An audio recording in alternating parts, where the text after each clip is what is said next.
Alright everybody, it's first thing in the morning and I normally turn on a few of my other tanks first, but today I think we're going to start by turning on my brand new T-bar tank.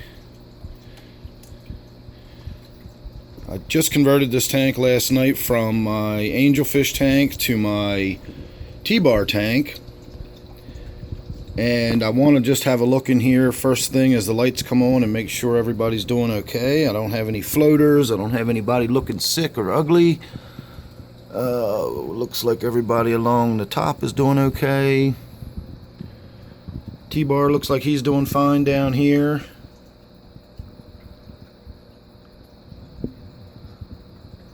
My angelfish is hiding in the back right there, as he always does when the lights first come on, so that's not unusual.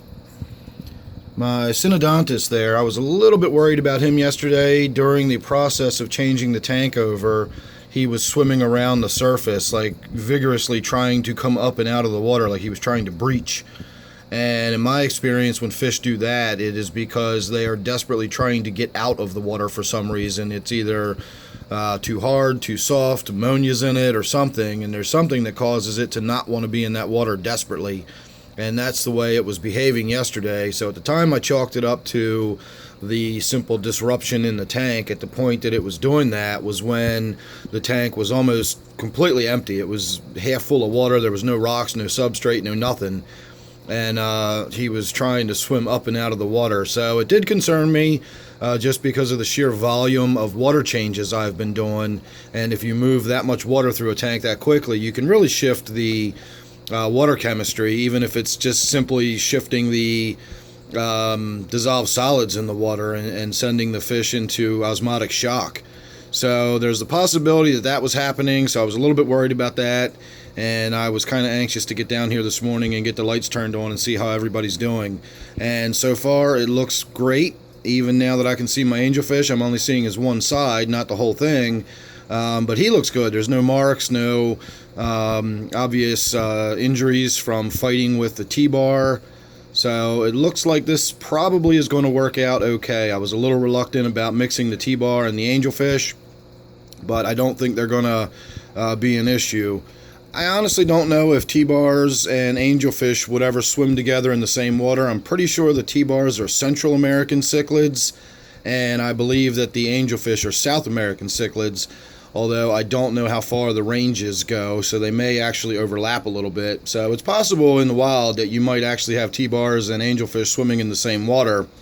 If not, it's not unusual that if you mix fish that would never see each other in the wild, they still don't have any problem with each other in captivity.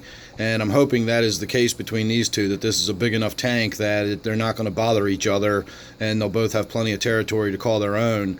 And in fact, when they do swim close together like they are now, there doesn't seem to be a lot of aggression. It just seems to be more curiosity as to who the new tank mate is than anything else. But that always changes over a few days once everybody gets settled in, once everybody gets used to their new tank mates and starts feeling each other out. You never know. Then the aggression might pick up and we might start seeing a little bit of competition for territory. Or something like that. You never know. So I'm definitely going to be keeping my eye on this tank very closely for another week or so to make sure everything keeps ticking over the way it is. But so far, so good. Everything looks really good. I'm really happy with the way it's turning out, and I don't think we're going to have any issues. So make sure you're subscribed. That way you won't miss any of the updates I got coming up on this tank, and I got lots of other stuff going on down here in the fish room too. Changing this tank over was the first step into making some larger changes around here in the fish room. And as I said, if you're subscribed, you won't miss any of them, and it's going to be some good stuff coming up, so you don't want to miss that. Don't forget, this one is my new T-bar tank. It is no longer my angelfish tank. So thanks again for watching. I'll see you real soon in the next one.